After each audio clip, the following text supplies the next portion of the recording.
Greetings. A quick word about the burpee challenge. Burpees are really a deeply superior movement. So your whole body, lots of joint flexion and extension. It's a way that you're living in your body in a way that moving objects isn't quite the same thing. The math of it, why are burpees so hard? And they're so hard because it's all of your body weight, half your height. In terms of engineering, discerning the workload that you're doing. It's called foot-pounds.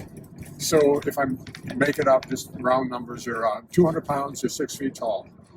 You compress that down to your center of mass. It's about 3 feet up. And what you're doing is you're moving all of your weight, half your height, from all the way off the ground to standing up. Think of it as you compress it down into the center and you're moving that from off the ground to 3 feet high. That is 600 foot-pounds of work. That's how much every movement is. You moved 1 pound, 600 feet. Or you moved 600 pounds, 1 foot. In engineering terms, they are equivalent in terms of work done. So that's a lot of work, obviously. And then that's just one. You've moved 600 pounds, 1 foot.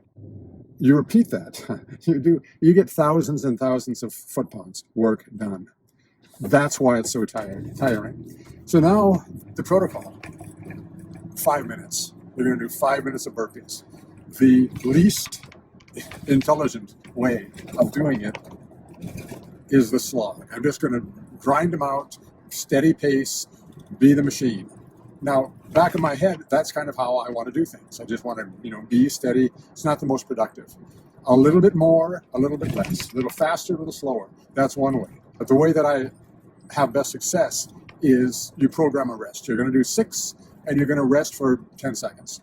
Or you're going to do work for 30 seconds and rest for 15 seconds. A nice, easy, well-known protocol is not easy, but easy in the sense that it's common, is Tabatas.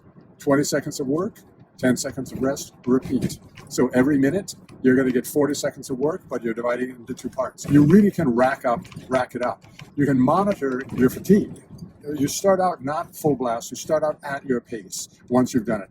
Oh, the way to figure out what you should do, you can work really, really hard and just figure out what your pace is. And that is do 5 minutes. Don't plan your rests. Rest if you need it. Don't take it if you don't need it. You're being very, very random and dogmatic about it. This is how I'm going to do it. Boom, boom, boom.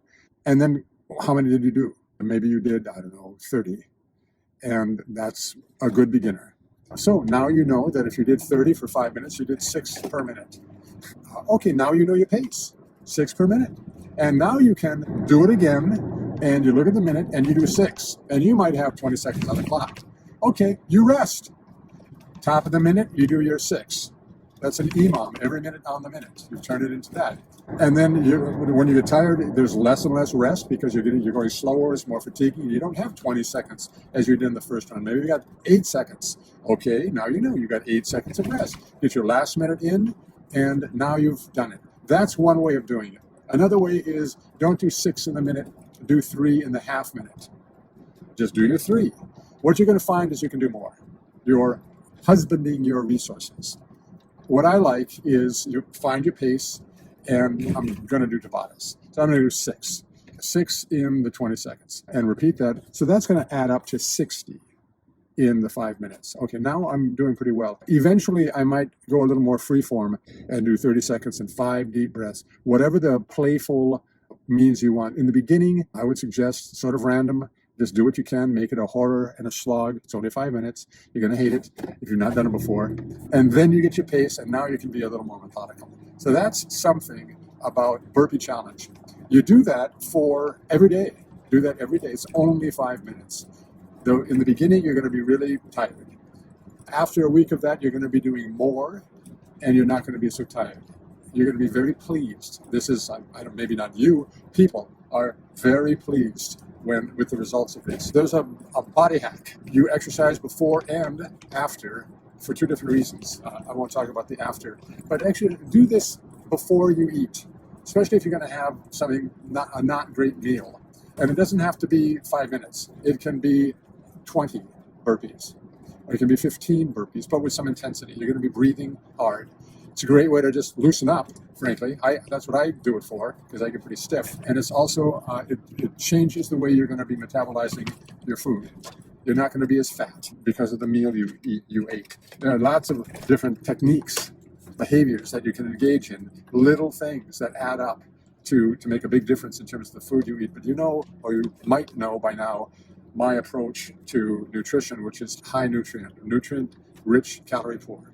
So that's all I'm going to say about burpees for now.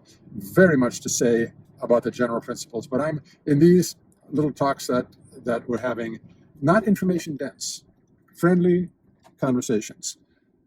And we'll leave it at that. Have a great day.